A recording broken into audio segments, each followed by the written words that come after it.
out some handouts, pretty good turnout. So maybe start with having the most legible handwriter in the relationship take notes for the family.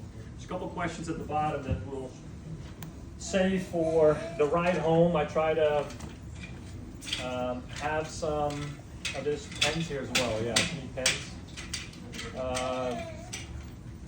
Try to have some questions that you as couples can discuss on the way back. Do you need a pen?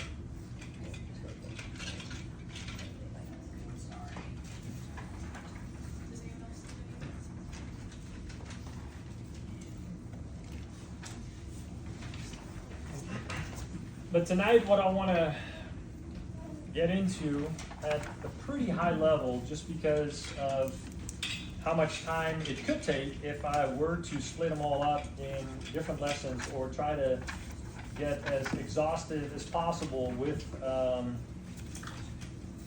these particular scenarios. We would be here a long time, and the Millers are very gracious to host, but I don't know if they have enough sleeping facilities for everybody. So,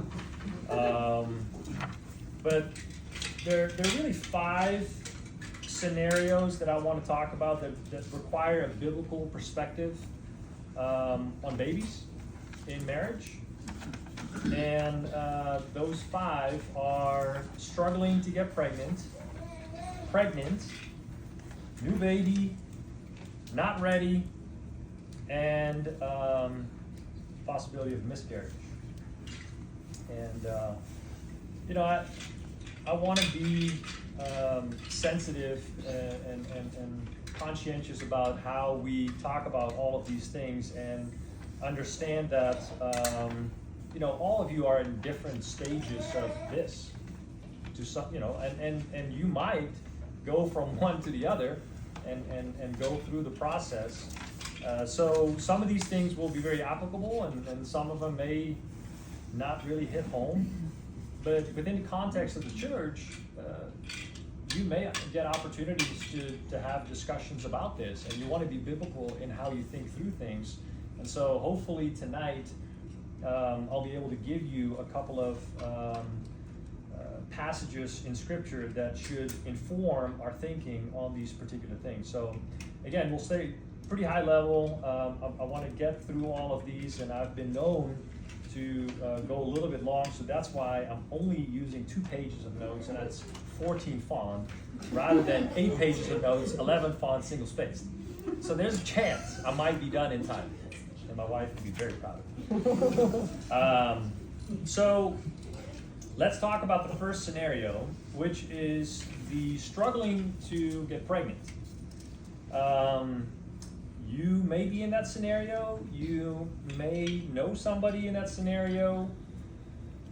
And what is important in that moment is to wait on the Lord.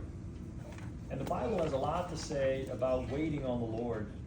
I want to go to Lamentations 3:21. And just spend a little bit of time as the prophet Jeremiah is lamenting the destruction of Jerusalem and the people being exiled to Babylon. He writes Lamentations, and he is left there in the city, and is devastated. And so that's the backdrop to what he's writing here in Lamentations 3:21. He says, "This I recall to my mind, therefore I have hope. The Lord's loving kindnesses indeed never cease, for his compassions never fail. They are new every morning. Great is your faithfulness. The Lord is my portion, says my soul, therefore I have hope in him. The Lord is good to those who wait for him, to the person who seeks him." As you are going, month by month and unable to conceive, it is easy to despair. It's easy to start letting your mind go towards unprofitable places of, will we ever have kids? It can lead to you not rejoicing as much when you hear of other people getting pregnant and perhaps getting pregnant a lot easier and faster. It can maybe even take you down a path of questioning God's goodness and having bitterness in your heart about your expectations not being met. The pain is real. You have a desire to conceive. It is not that maybe perhaps sadness over the fact that you're not yet able to have a baby when you are desiring to have a baby. That's not a sin. That's not a bad thing.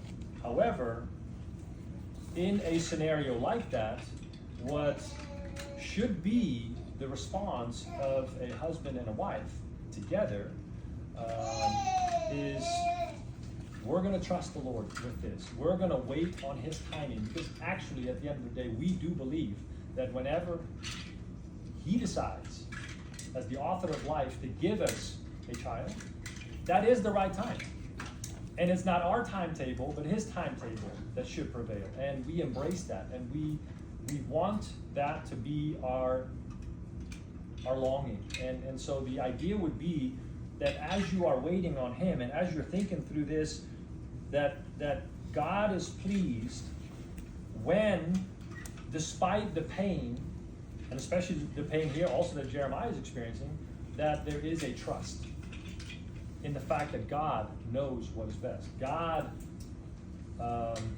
is fully capable in that next month or in that moment to give you a baby if He so chooses. So that situation that you're in, that scenario that you're in, should be a great sanctifying period of time in which you affirm and in which you truly believe and in which you come together that it's God's timing that is important in this whole process. And you know, you look at even Psalm 130, well-known psalm as it relates to waiting on the Lord. This is a song of ascents.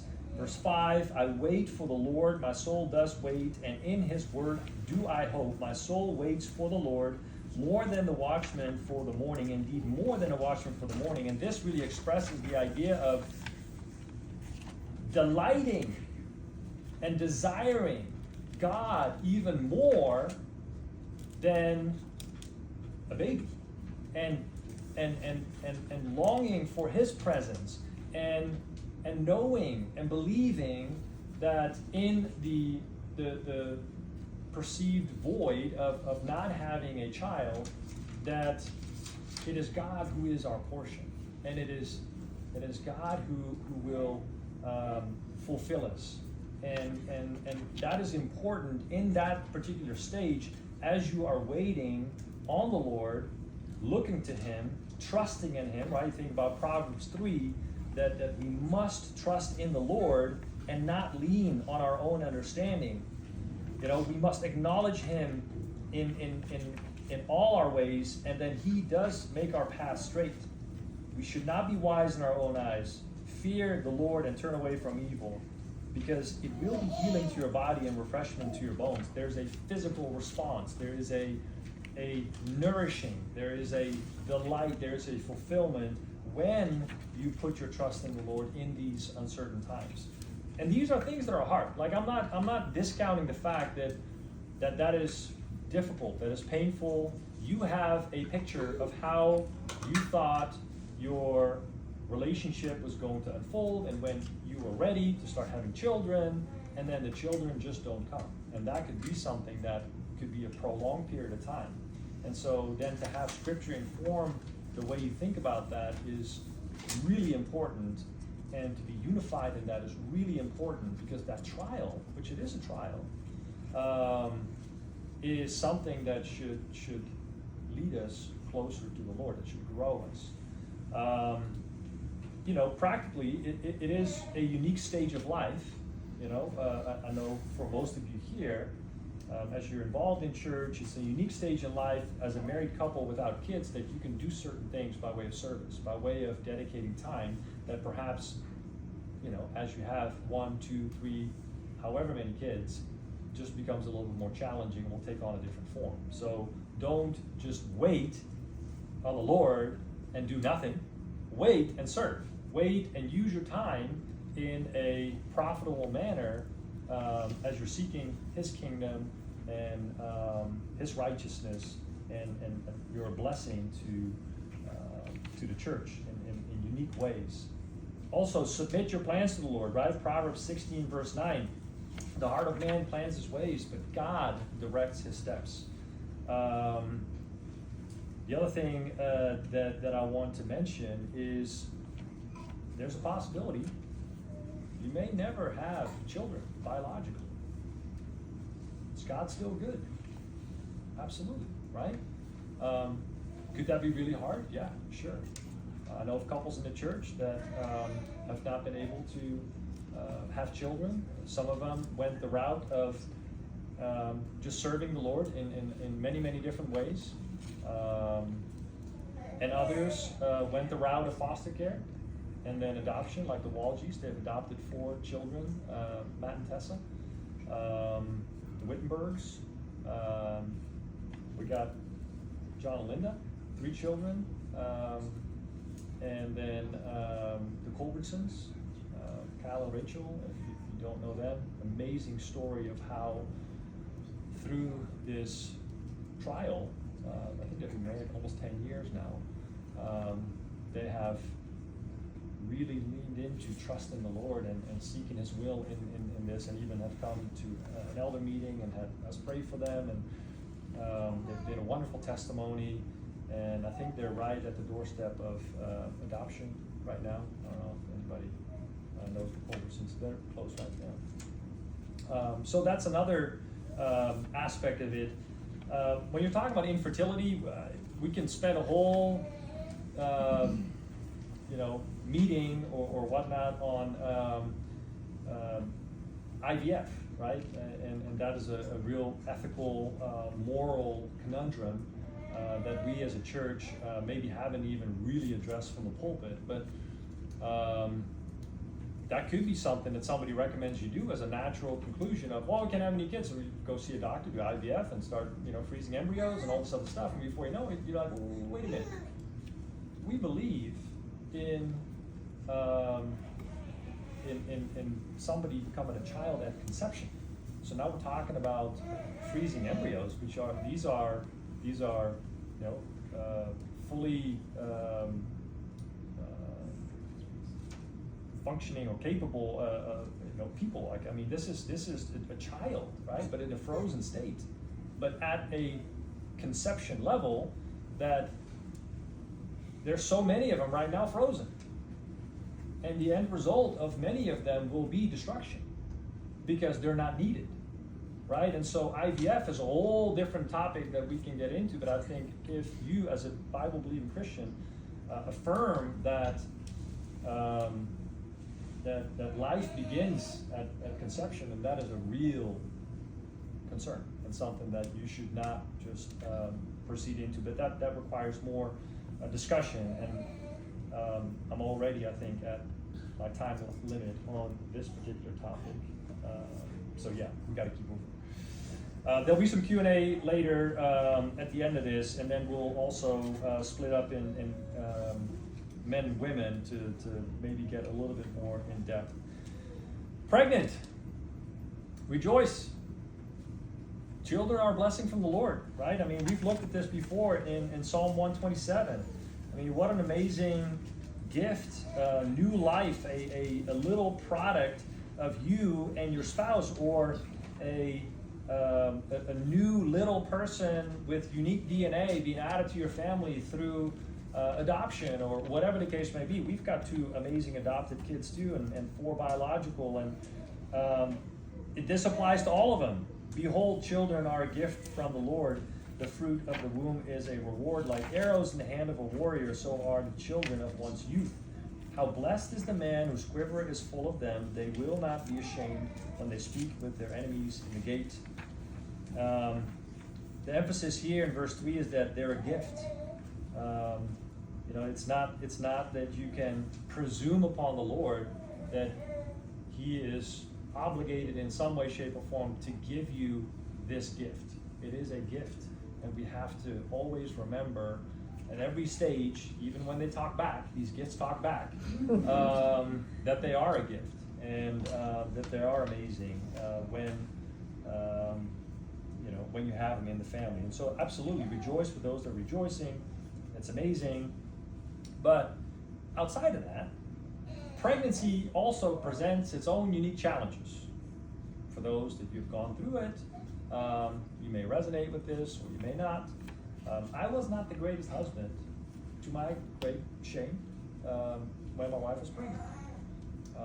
I did not live with her in an understanding way, as 1 Peter 3:7 teaches us that we should.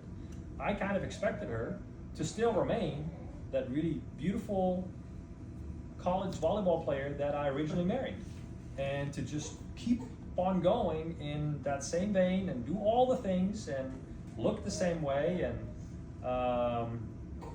all those various kinds of things, instead of understanding that there are hormonal changes that take place in the woman's body when there's a little child being hatched in there. And that there are other changes that are happening. And so what I would encourage the husband to do is not what I did, but to be better than me. And serve your wife during this time, and love her, and affirm her, and find ways proactively to do things that you feel like she probably shouldn't do, and do as many dishes as you need to. Learn how to mop the floor, clean toilets, do whatever. Like, learn how to iron. If you don't know how to iron, learn how to iron. During pregnancy, men actually are more capable than what they think they are or pretend that they are, right? I always act helpless because then she'll be like, oh, I'll take care of it, you know? You always want to mess up one load of laundry. That's, don't ever do laundry again. No, that's not what I'm trying to teach. That's not what is in here. It's not in my notes. That's not in my notes. But this is really an opportunity, honestly, men, to be the kind of spiritual leader in your home through the way you serve. And obviously, I needed 6 kids to learn more about that, and I think I was better with 6 than with 1. Maybe you need 10. And then finally you'll learn what it means to be a godly man in your own home. But I say this kind of tongue in cheek, but this is one of those unique scenarios in which you show your wife how much you love the Lord Jesus, right? Because she's going to be tired. She's going to be going through all kinds of physical change, especially the first time. There's this thing called stretch marks. No woman likes those, just FYI. And it's something that as husbands, it's so, like, she looks to you in those moments to be affirming, to let her know, like, I married you for you, and not so that you can remain this bubbly 20-year-old that's all about the fun and all about the whatevers. It's like, no, I married you for all of that. And so this is an opportunity for you to earn the kind of respect that you want from your wife. So, and you do that through service. Now, I'll say to the women, there never is a valid excuse for sin. There never is. Yes, you are tired, I get it. You're not feeling yourself. You're not feeling maybe beautiful. Maybe you've thrown up 10 times that day. But that doesn't mean that you can be unkind. That doesn't mean that you can say rude things or be totally selfish in every area. Sometimes you have to ask for help. That's not selfish. But you know when you're being selfish. So there's this thing called a bridezilla who thinks that at the wedding day, she can get away with murder because it's her special day and she's planned for this thing, for whatever, her whole life. And everybody around her is like, oh, okay, she's going to blow up if we don't do it. There's also Pregzilla. Don't be Pregzilla. No, I say that just because you have to take, even in those moments, you have to come before the Lord and ask Him for strength and ask Him to still be the kind of gracious Christ follower that you ought to be in whatever stage of life. Because you're going to go through different stages. At some point, you can not only have a pregnancy, but you're also going to have a toddler.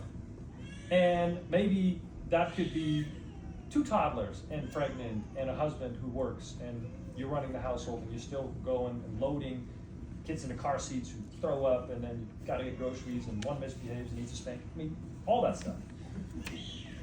It'll all happen in its own time, in its own season, but just remember, there never is a valid excuse for sin. This is also a time where husbands, again, have an opportunity to live out John 13 and take instruction from our Savior about serving in the most loving, gracious, humble manner and washing feet, sometimes physically. She can't reach down there.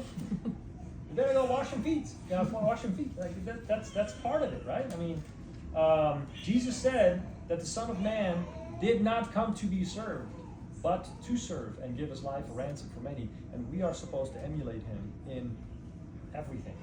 And this is one of those ways that husbands can do that. So please, husbands, be better than me. Now, next one, new baby, new family dynamic. This is a big and exciting event where now you go from 2 to 3. Again, baby is amazing. Baby needs a lot of attention. Sometimes babies cry. They have, diapers that need to be changed. They have this. They have that. They have this. They have that, and it goes on and on and on and on. Well, one of the dangers, I'm telling you right now, in having babies is that your entire life becomes about that baby. And everything the baby needs is what you exist for. And your relationship as a couple becomes about the baby, or multiple babies, or whatever the case may be. It's all about the baby. Stephanie's running like back and forth. Just don't do that. Don't do that. Hey. I asked them to come so they could help with like illustration. So the key is, in all of this, you have to maintain your priorities when it comes to your one flesh union. Okay?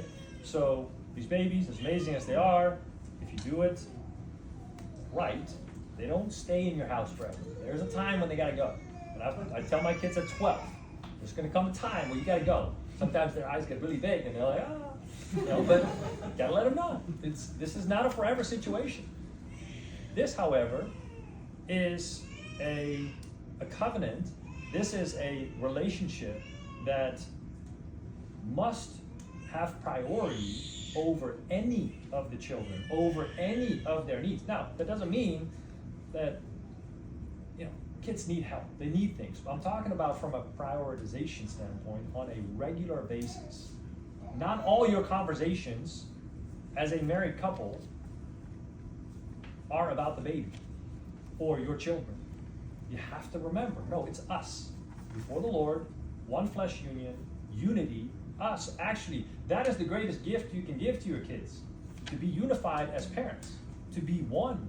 And to be united in such a way that the kids look at that and go, wow, now that's a husband and a wife, my parents, who love each other.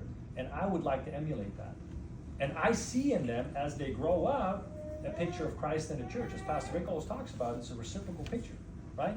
Christ and the church, husband and wife. Your kids get to see that in your own home. And so therefore, you cannot do them a disservice about making it all about them. They come second. And when mom is speaking and they butt in, the husband says, son, stop, wait, your mom is speaking. That is my wife. Do not interrupt her. Am I making myself clear? They need to hear that from the dad. The dad needs to set the tone that relationship is more important than his relationship with his kids. And that is a gift to those kids, because that's how they learn what the family structure that God laid out in His Word should look like. And that's where you exercise your authority in the home as the husband to set the tone as to what that's going to look like. And I kid you not, like, we have dealt with a variety of situations in our lives where the parents just kind of drifted apart. And the only reason they stayed together was for the kids. That's for the kids. But I don't even like that person's spouse. It's so sad, you know, and it causes dysfunction in the children and a misunderstanding of what the family nucleus should look like that God has created, that's supposed to be for humans flourishing. And so do not lose sight of that priority. That is so important. You know, and this is really, when Christ talks about divorce in Matthew 19 and verses 3 through 7, he addresses divorce head on, but it's an interesting thing what he adds in this passage, and you know, I'm stretching it a little bit. I know that I am, but he says in that passage that whatever God has joined together, let not man separate. Right, and that's really addressing the two people, but it's nobody can separate the two. And even children, as beautiful and as amazing as they are, they can become a wedge. They can get in between that relationship, and they can play sides, and they can play mom and dad out against each other if mom and dad will let them. And that's where you have to be very diligent and very direct in instructing them. That is not going to be the way things go in our home. And you, my son, my daughter, must understand that. You know? So, and I think that's really just a beautiful picture that you can create for your kids that later on they most likely will thank you for. Another thing I'll tell you with the new baby is that there's a tendency, and I'm going to commend the people that are here that brought their babies, to kind of exclude yourself from the fellowship of believers for a period of time, and sometimes for a prolonged period of time, because you don't want to be a disruptor. You know, you don't want to cause people to go like, oh man, somebody please shut this kid up, you know, like that kind of thing. Like, because maybe other people in the group are not used to having crying babies. But think about it. When God says that children are a gift from Him, when we hear a baby cry, when we hear the sounds and the clanging, the whatever else, like, why not have a heart of gratitude for the fact that He's bringing new, beautiful kids into this world that are a gift from Him that we get to watch, and we as couples get to encourage that, and so that's why I just want to thank you guys. I know it's hard to like listen and manage all that at the same time, but don't neglect the fellowship of believers just because you don't want to be, you know, distracted or whatever. It's like, it's a really beautiful thing when in a multi-generational setting you can see people that just, kids are part of it. You know, and some cultures are even way more about worshiping as a family and kids running around everywhere and whatever else. And so obviously there needs to be order and some semblance that, you know, so we can still have some sort of a discussion. But children are a gift, and so then don't let that lead to you disconnecting from the body simply because you don't want to be a distraction or anything like that to anybody else. So, bring the baby. Number 4, you're not ready. I want to take that in 2 parts. And there's the part where you don't feel financially ready. All right, we'll talk about that. Maybe you don't feel emotionally ready. That's kind of a crock if you ask me. If you get married and you have intercourse, there is a chance you're going to get pregnant. I don't know if this is a surprise to anybody. Hopefully it's not. So you better be ready. Right? I mean, it's just going to happen. I mean, it might happen. I don't know how many people you heard over the years that said, "Oh, we were really careful. We had X, Y, Z, all these wonderful things that was going to guarantee us to not get pregnant." Yeah, we got pregnant. Well, God can do more than these precautions. Let me just tell you that right now. So when you are married and you are together physically, you must be ready to have a child and rejoice in that, because you could have. Very straightforward. So, but there's a planning element. I get that. That's fine. You have to look at Scripture and think through how biblical is it for me to want to have all my ducks in a row, and I'm talking about all my ducks, quacking hard, and having like my 529s all set up, and having a 4 or 5 bedroom house, and having the minivan before you have kids. Like, who does that? You don't even a minivan's got 7 seats in it. You can just do fine with a little sedan as long as it drives. Like, you don't need a minivan. So like this whole financially ready stuff, oftentimes, honestly, leads to people waiting and delaying and waiting as much as they can, right, to have children and taking all these precautions, and the Lord's not giving them any kids. So, but it's really for other reasons, perhaps selfishness, perhaps you value hobbies more, perhaps you want to travel more. And again, I'm not going to be dogmatic about, well, by year number 1 or 2, yeah, it's fine to travel, do all these things, but year number 3, you need to have kids. Like, no, that's not what I'm talking about. It's something that you as a couple need to talk about, and oftentimes you'll find out between husband and wife, there may be some disagreement on whether we are ready or not. One may say, oh, sure, we're ready. The other one's like, oh, well, learning this spreadsheet, and we got all these other things, right? And or we need to get this thing figured out first before. Like, look, that's fine. God has gifted people in different ways in the relationship. You better be on the same page as it relates to kids in terms of readiness. But there's sometimes somebody's ready earlier than somebody else, and so that is a really good discussion item to have. And yet you're always ready to receive a child in God's sovereign will, because our God is in the heavens and He does whatever pleases Him, according to Psalm 115. But don't try to get to that point where you got all your finances in order. Now at age 44, I was sharing that with somebody just now. A buddy of mine just had his first kid at 44. My neighbor just had his first kid at 58. I think that's a little late, but he wanted to have all his financial ducks in a row. And actually, my buddy's name is Duck, which is kind of funny. He's Vietnamese, so anyway, it's a common name over there. Total side note.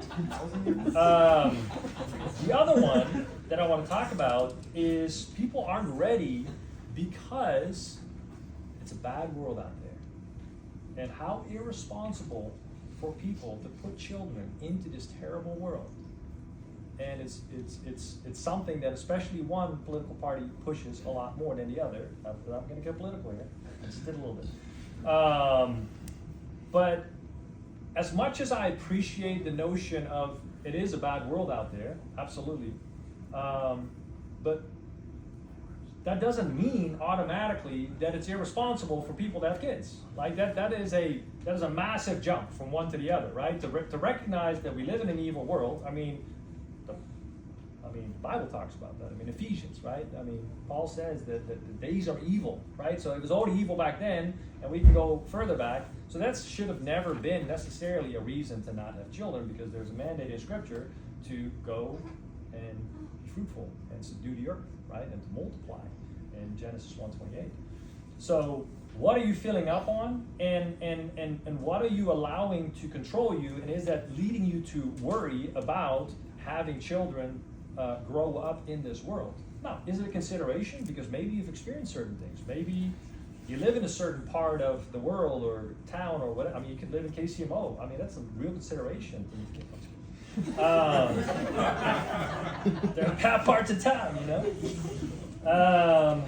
but it's really important, even in that, to trust the Lord, to obey Him, and to know that nothing will befall you, nothing will happen to you outside of His sovereign will. And so that whole idea of like, we're not having kids because you're irresponsible and it's a bad world out there, I really want you to think through in Philippians 4 what Paul talks about, that what we need to meditate on.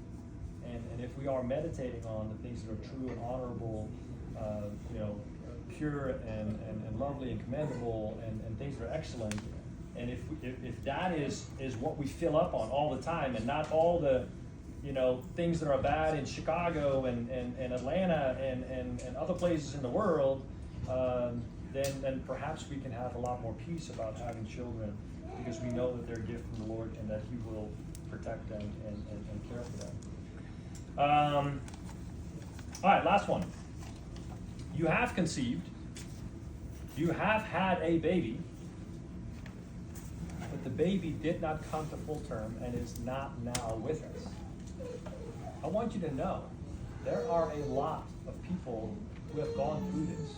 And sad to say, because of the fall, because of the curse of sin, there will be more. I even played golf with a guy today who, kind of got to know each other a little bit, and at the very end of it, kind of talked about what we're doing this weekend. I was telling him that I was meeting with you guys and talking about babies and whatnot, and even covered the 5 topics that I was going to talk about. And I don't know if you want to know all that stuff. You're just in the golf cart with me. I was driving, so the option was to jump out, but I had his golf club. So anyway, long story short is him and his wife had struggled with this, and it was painful and difficult. And he's 58, so I want you to know the loss is real at every stage of losing a baby, and it's not just because it's an unborn child is not less than a child, right? We believe that, we affirm that, and so I think even as a church we can do a better job coming around people that are hurting, right? The Lord is near to the brokenhearted. We know that from Psalm 34:18. But we as a church are also used by the Lord to be an encouragement to those people that are hurting. And we should take that serious. And when these things happen, a good friend of mine, pastor in California, him and his wife have lost 2 babies that way. They've spent time mourning. They've spent time naming the baby. Even before they knew what sex it was going to be, they did name the babies, a little bit more generic name, and they refer to them as their children. And I think that's important. Don't let it be this thing where it's like, well, we just kind of suffer by ourselves. No, the church is more than that. We should come around each other. This is the time when we celebrate things and we mourn together. And that is how our unity as a church is built, with the Holy Spirit leading all of that. And so I want you to know that in God's eyes, this is a child. This is a beloved child. No matter how short or how long this child has lived on this evil earth, this was a child that God has created, and it's something that we don't want to take lightly. Think about what David writes in Psalm 139. He says about the Lord and Him as the Creator, you formed my inward parts, every little component of the human body. How amazing. You wove me in my mother's womb. I will give thanks to you, for I am fearfully and wonderfully made. Wonderful are your works, and my soul knows it very well. My frame was not hidden from you when I was made in secret and skillfully wrought in the depths of the earth. Your eyes have seen my unformed substance, and in your book were all written the days that were ordained for me, when as yet there was not one of them. Every little baby, from the moment of conception, however long they get on this earth, God had already determined the exact date that He was going to bring this child home. And you can rest in that. And so I want you to obviously be open about this in a way that you feel comfortable with, but encourage you to not, when you go through something like this, to just keep it to yourself and to not involve others in the church who then have an opportunity to use their God-given gifts of encouragement and love and care for you, as we would mourn the loss of any life, in any family, at any stage, right? That's what we do as Christians. We value life at every stage. What does the world do? What do the humanists do? They don't value life at any stage, right? It's all about utilitarianism. Ooh, I got that word out. I was worried about that. It's about what people can bring to society, and that's not it, right? We value them because they're made in Imago Dei. They're made in the image of God. That gives them value. That gives them purpose, and that gives them a unique, just something that we should appreciate. So, anyway, those are the 5 things I wanted to cover. in response to that, I want to take you to Philippians 2. And I'm doing really good on time. Yeah, awesome. So Philippians 2, verse 12. And these are very, very well-known verses, but I want you to think of them specifically in the context of what we are talking about right now. The joys and the heartaches, and the disappointments, and the celebrations, everything surrounding babies. Verse 12, Paul says, "So then, my beloved, just as you have always obeyed, not as in my presence only, but now much more in my absence, work out your own salvation with fear and trembling. For it is God who is at work in you, both to will and to work for his good pleasure. Do all things without grumbling or disputing, so that you will prove yourselves to be blameless and innocent children of God, above reproach in the midst of a crooked and perverse generation, among whom you appear as lights in the world." So, think through the stage that the Lord has you in right now, what stages he could take you through, and know that he is at work in all of these things, because he's sovereign in every single aspect of life, in our lives, and all 8 billion people in this world.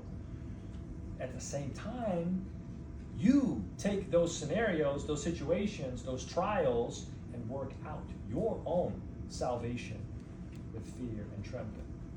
So, as you see this beautiful, unique tension of human responsibility and God's sovereignty as it relates to having children, these are all scenarios that are opportunities for sanctification, becoming more Christ-like. Putting off the old man, putting on the new man through the renewal of the mind. And that's how we are transformed into the image of Christ. And then think about this. Do not grumble or complain. Because if you do, then you're not working out your own salvation with fear and trembling. You're a complainer. You're a grumbler. Because your plans for your life are not materializing the way you had expected. And what you're excluding from the whole equation is somebody else is in charge, not you.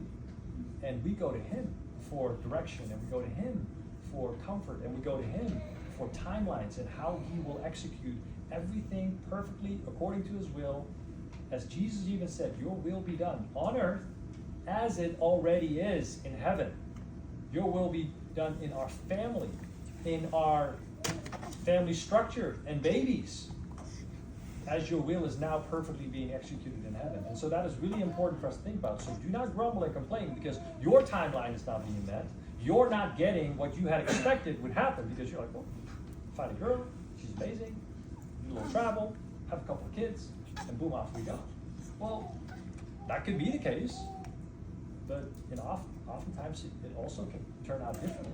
How are you going to respond? If your response is grumbling and complaining, you are not working out your salvation with fear and trembling. Lastly,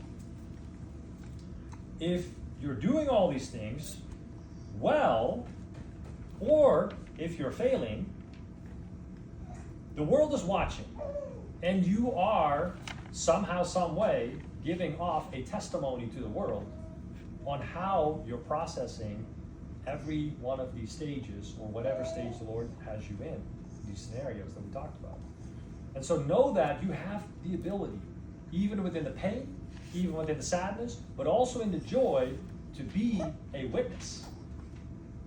And you, through your holy conduct and proving yourself through your reaction to whatever the Lord brings you, are proving yourselves blameless and innocent, children of God, above reproach. Think about all these things, these character things, in the midst of a crooked and perverse generation, among whom you appear, among whom you shine as lights in the world. So know that whatever the Lord is doing is by his design, according to his timing, and is something that you can turn into either an opportunity to shine brightly or to not shine at all, because you're just so absorbed in your own situation, and you're not turning to Him and waiting on Him and trusting in Him and serving Him and delighting in Him throughout all of these things.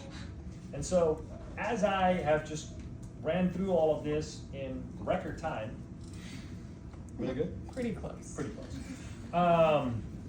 I know that I just brushed the surface on many of these topics, and so what I want you to know is, if you are struggling with some of these things, that's okay, right? You know, we're all in the process of sanctification. We're all walking the same path, but come talk to me and Kevin. Find another couple in the church.